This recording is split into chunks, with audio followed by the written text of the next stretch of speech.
મિત્રો, ગુજરાત ભારતનું પશ્ચિમી રાજ્ય દર વર્ષે ચોમાસા દરમિયાન વરસાદ અને વાવાઝોડાનો સામનો કરે છે, પરંતુ નવેમ્બર મહિનો સામાન્ય રીતે શુષ્ક ઋતુનો ગણાય છે. જો કે હવામાન નિષ્ણાત અંબાલાલ પટેલે 1, 2 અને 3 નવેમ્બર 2025ના દિવસો માટે ગુજરાતમાં ભારેથી અતિભારે વરસાદ અને વાવાઝોડાની ઘાતક આગાહી કરી છે. આ આગાહીએ રાજ્યના ખેડૂતો, માછીમારાઓ અને સામાન્ય નાગરિકો માટે ચિંતા ફેલાવી છે. અંબાલાલ પટેલની આગાહીઓ તેમના પરંપરાગત જ્યોતિષીય અને હવામાન વિશ્લેષણના મિશ્રણને કારણે ગુજરાતમાં ખૂબ જ લોકપ્રિય છે. આજના આ વિડીયોમાં આપણે આ આગાહીઓની વિગતો, તેની અસર થનારા વિસ્તારો, વાવાઝોડાની શક્યતાઓ અને તેનાથી બચવા માટેની તૈયારીઓની ખૂબ જ વિસ્તારપૂર્વક ચર્ચા કરવાની છે. વિડીયો ખૂબ જ ખાસ રહેવાનો છે, માટે વિડીયોને છેલ્લે સુધી જોવા તેમજ લાઇક અને શેર કરવા ખાસ વિનંતી.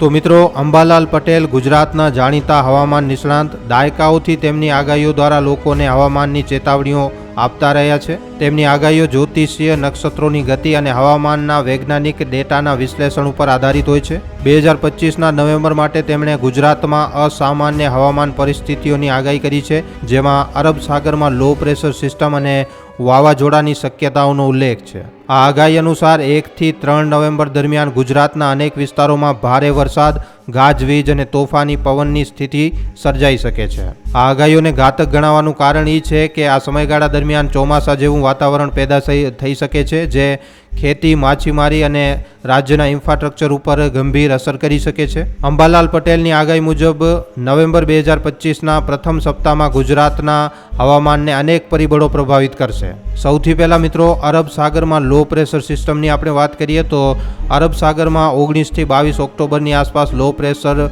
વિસ્તાર બનાવી રહી છે.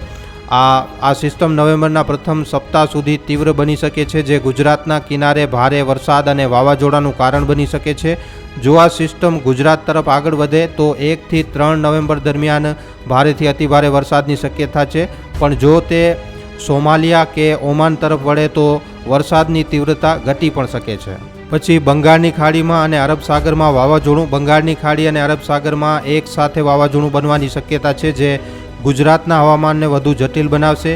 આવી સ્થિતિ ચોમાસા જેવું વાતાવરણ લાવી શકે છે, જેમાં ગાજવીજ અને તોફાની પવનોનો સમાવેશ થાય છે. જ્યોતિષી પરિબળોની વાત કરીએ તો અંબાલાલ પટેલે નક્ષત્રોની ગતિ અને ગ્રહોની સ્થિતિના આધારે આગાહી કરી છે કે તેમના મતે નવેમ્બરના પ્રથમ સપ્તાહમાં ગ્રહોની ચોક્કસ સ્થિતિ હવામાનમાં અસામાન્ય ફેરફાર લાવશે. વૈશ્વિક હવામાન પેટર્નની વાત કરીએ તો વૈશ્વિક હવામાન ફેરફારો જેમ કે અલ નીનો અને લા નીના પણ આ સમયગાળા દરમિયાન અસર કરી શકે છે. આ પરિબળો દરિયાઈ વાતાવરણને અસ્થિર બનાવે છે, જે વાવાઝોડા અને ભારે વરસાદની સંભાવના વધારે છે.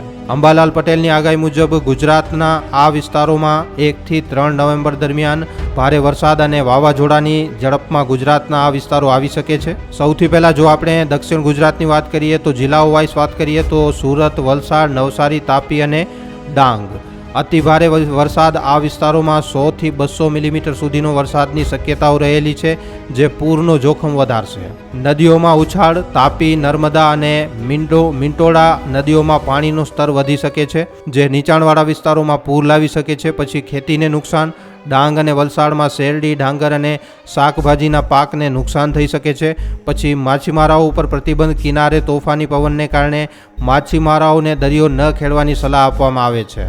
જો મધ્ય ગુજરાતની વાત કરવામાં આવે તો મધ્ય ગુજરાતમાં વડોદરા, ભરૂચ, અમદાવાદ, નર્મદા, ખેડા અને આણંદ ભારે વરસાદના કારણે આ વિસ્તારોમાં 50 થી 150 મિલીમીટર સુધીની વરસાદની શક્યતા છે, જે શહેરી વિસ્તારોમાં પાણી ભરાવાનું જોખમ ઊભું કરશે. અમદાવાદ અને વડોદરા જેવા શહેરોમાં ડ્રેનેજ સિસ્ટમ ઉપર દબાણ આવશે, જેના કારણે રસ્તાઓ અને નીચાણવાળા વિસ્તારોમાં પાણી ભરાઈ શકે છે. ગાજવીજ અને તોફાની પવનને કારણે વીજ થાંભલાઓ અને લાઇટોને પણ નુકસાન થઈ શકે છે. પછી પરિવહન ઉપર પણ અસર થઈ શકે છે. રેલવે અને રોડ ટ્રાન્સપોર્ટમાં વિલંબ થઈ શકે છે, ખાસ કરીને નર્મદા અને ભરૂચ જેવા નીચાણવાળા વિસ્તારોમાં. સૌરાષ્ટ્રની વાત કરવામાં આવે તો સૌરાષ્ટ્રમાં જૂનાગઢ, અમરેલી, ભાવનગર, રાજકોટ અને પોરબંદર તોફાની પવન. સૌરાષ્ટ્રના કિનારે 50 થી 70 કિલોમીટર પ્રતિ કલાકની ઝડપે પવન ફૂંકાઈ શકે છે, જે માછીમારા અને દરિયાઈ પ્રવૃત્તિઓમાં અસર કરશે.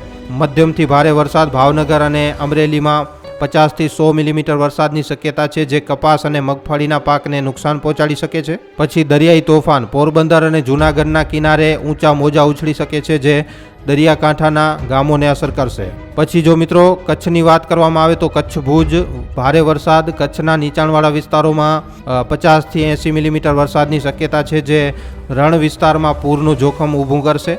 કચ્છના મીઠાના અને અગરોમાં પાણી ભરાવાને કારણે મીઠું ઉત્પાદનને અસર થઈ શકે છે. પવનની તીવ્રતા 40 થી 60 કિલોમીટર પ્રતિ કલાકની ઝડપે પવન ફૂંકાઈ શકે છે, જે ગ્રામીણ વિસ્તારોમાં નુકસાન પહોંચાડી શકે છે. પછી ઉત્તર ગુજરાતની વાત કરવામાં આવે તો ગાંધીનગર, મહેસાણા, સાબરકાંઠા અને બનાસકાંઠા હળવાથી મધ્યમ વરસાદ. આ વિસ્તારોમાં 20 થી 50 મિલીમીટર વરસાદની શક્યતા છે, જે ખેતી માટે ફાયદાકારક હોઈ શકે છે, પરંતુ વધુ પડતો વરસાદ નુકસાન પણ કરી શકે છે. શહેરી વિસ્તારોમાં પાણી ભરાવું. ગાંધીનગર અને મહેસાણામાં નબળી ડ્રેનેજ સિસ્ટમને કારણે પાણી ભરાવાનું જોખમ રહેશે. ભારતીય હવામાન વિભાગ IMDની આગાહીઓ વૈશ્વિક ડેટા અને સેટેલાઇટ ઇમેજન્સી ઉપર આધારિત, જ્યારે અંબાલાલ પટેલની આગાહીઓ જ્યોતિષ અને પરંપરાગત જ્ઞાનના મિશ્રણ ઉપર આધારિત છે. 27 ઓક્ટોબર 2025 સુધીના IMDના રિપોર્ટ અનુસાર ગુજરાતમાં નવેમ્બરના પ્રથમ સપ્તાહમાં હળવાથી મધ્યમ વરસાદની શક્યતા છે, પરંતુ વાવાઝોડાનું કોઈ તાત્કાલિક એલર્ટ નથી. જો કે IMD પણ અરબ સાગરમાં લો પ્રેશર સિસ્ટમ ઉપર નજર રાખી રહ્યું છે, જે અંબાલાલ પટેલની આગાહીઓ સાથે આંશિક રીતે મળે છે. IMDની આગાહીઓના મુદ્દાઓ મિત્રો નોંધપાત્ર છે. નવેમ્બરના પ્રથમ સપ્તાહમાં લો પ્રેશર સિસ્ટમ બનવાની શક્યતા, પરંતુ તે વાવાઝોડામાં ફેરવાશે કે નહીં તે હજુ અનિશ્ચિત છે. પછી વરસાદની તીવ્રતા. દક્ષિણ ગુજરાત અને સૌરાષ્ટ્રમાં મધ્યમથી ભારે વરસાદની શક્યતા છે, પરંતુ અંબાલાલ પટેલની અતિ ભારે વરસાદની આગાહીથી ઓછી. IMD માછીમારાઓને મિત્રો 1 થી 3 નવેમ્બર દરમિયાન દરિયો ન ખેડવાની સલાહ આપી શકે, જો સિસ્ટમ તીવ્ર બને તો. આ તફાવતો હોવા છતાં બંને આગાહીઓ ગુજરાતમાં અસામાન્ય હવામાનની શક્યતા દર્શાવે છે, જેના કારણે સાવચેતી રાખવી ખૂબ જ વધારે જરૂરી છે. અંબાલાલ પટેલની આગાહી મુજબ 1 થી 3 નવેમ્બરનો વરસાદ અને વાવાઝોડું ગુજરાતના વિવિધ ક્ષેત્રો ઉપર અસરો કરી શકે છે. સૌથી પહેલાં તો ખેતી. ગુજરાતના ખેડૂતો માટે નવેમ્બર પાકની કાપણી અને નવા વાવેતરનો સમય છે. ભારે વરસાદથી ડાંગર, કપાસ, મગફળી અને શેરડી જેવા પાકને નુકસાન થઈ શકે છે. દક્ષિણ ગુજરાતમાં શાકભાજીના પાકો જેમ કે ટામેટા અને ફ્લાવર ઉપર પણ પાણી ભરાવાના કારણે બગડી શકે છે. કચ્છ અને સૌરાષ્ટ્રમાં ખારી જમીન ઉપર ખેતી કરતા ખેડૂતોને પણ નુકસાન થઈ શકે છે. સૌરાષ્ટ્ર અને દક્ષિણ ગુજરાતના માછીમારાઓને દરિયો ન ખેડવાની સલાહ આપવામાં આવશે, કારણ કે 50 થી 70 કિલોમીટર પ્રતિ કલાકની ઝડપે પવન ફૂંકાઈ શકે છે અને ઊંચા મોજાનો ખતરો ઊભો થશે. પોરબંદર, વેરાવળ અને દીવના માછીમારાઓને બંદરો ઉપર પ્રતિબંધ મુકાઈ શકે. અમદાવાદ, વડોદરા અને સુરત જેવા શહેરોમાં પાણી ભરાવાની સમસ્યા ઊભી થઈ શકે છે, જે ટ્રાફિક અને રોજિંદા જીવનને અસર કરશે. વીજ પુરવઠામાં ખલેલ અને મોબાઈલ નેટવર્કમાં પણ વિક્ષેપ આવી શકે છે. ગ્રામીણ વિસ્તારોમાં કાચા રસ્તાઓ અને પુલોને નુકસાન થઈ શકે છે. રેલવે અને હાઈવે ટ્રાન્સપોર્ટમાં વિલંબ થઈ શકે છે, ખાસ કરીને નર્મદા અને ભરૂચના વિસ્તારોમાં. ખેતી, માછીમારી અને ઉદ્યોગને થતું નુકસાન રાજ્યની અર્થવ્યવસ્થા ઉપર દબાણ લાવશે. મીઠું ઉત્પાદન અને બાંધકામ ઉદ્યોગ પણ અસરગ્રસ્ત થઈ શકે છે. અંબાલાલ પટેલની આગાહી અને IMDના એલર્ટને ધ્યાનમાં રાખીને નાગરિકોએ આ સલાહનું પાલન કરવું જોઈએ. પાકની કાપણી અને સંગ્રહ શક્ય હોય તો પાકને સુરક્ષિત સ્થળે ખસેડો અને ખેતરમાં ડ્રેનેજની વ્યવસ્થા કરો. બિયારણ અને ખાતરનો સંગ્રહ. ભીનાશથી બચવા માટે બિયારણ અને ખાતરને વોટરપ્રૂફ જગ્યાએ રાખો. હવામાન અપડેટ. સ્થાનિક રેડિયો, TV અને IMDની વેબસાઇટનું નિયમિત નિરીક્ષણ કરો. માછીમારાઓને દરિયો ન ખેડવો. 1 થી 3 નવેમ્બર દરમિયાન દરિયામાં ન જવું અને હવામાન વિભાગની ચેતવણીઓનું પાલન કરવું. નૌકાઓની સુરક્ષા. બોટ અને માછીમારાના સાધનોને સુરક્ષિત સ્થળે ખસેડવા. એમરજન્સી કીટ, ખોરાક, પાણી, દવાઓ અને ટોર્ચ જેવી વસ્તુઓની કીટ તૈયાર રાખો. નીચાણવાળા વિસ્તારોમાં, પૂર પ્રવણ વિસ્તારોમાં રહેતા લોકોએ સ્થાનાંતર કરવાની તૈયારી રાખવી જોઈએ. ગાજવીજ દરમિયાન ઇલેક્ટ્રિક ઉપકરણોનો ઉપયોગ ટાળો. ગ્રામીણ અને શહેરી વિસ્તારોમાં એલર્ટની સિસ્ટમ મજબૂત કરો. NDRF અને SDRFની ટીમોને તૈનાત રાખો. શહેરોમાં ડ્રેનેજ સિસ્ટમની સફાઈ કરો, જેથી પાણી ભરાવાનું જોખમ ઘટે. અંબાલાલ પટેલની 1 થી 3 નવેમ્બર 2025ની આગાહી ગુજરાત માટે ગંભીર ચેતવણી છે. દક્ષિણ ગુજરાત, મધ્ય ગુજરાત, સૌરાષ્ટ્ર અને કચ્છ જેવા વિસ્તારોમાં ભારે વરસાદ અને વાવાઝોડાનું જોખમ છે, જે ખેતી, માછીમારી અને શહેરી જીવન ઉપર અસર કરી શકે છે. જો કે IMDની આગાહીઓ આટલી તીવ્ર નથી, પરંતુ તે પણ અસામાન્ય હવામાનની શક્યતા દર્શાવે છે. આવી પરિસ્થિતિમાં નાગરિકોએ સાવચેતી રાખવી અને સરકારી એલર્ટનું પાલન કરવું જરૂરી છે. અંબાલાલ પટેલની આગાહીઓએ ગુજરાતમાં લોકોમાં હવામાન પ્રત્યે જાગૃતિ વધારી છે અને તેના આધારે યોગ્ય તૈયારીઓ કરવાથી નુકસાન ઘટાડી શકાય છે. તો મિત્રો, આજના આ વિડીયોમાં આપણે IMD ભારતીય હવામાન વિભાગ અને અંબાલાલ પટેલની આગાહીઓ ઉપર ખૂબ જ વિસ્તારપૂર્વક વાત કરી છે.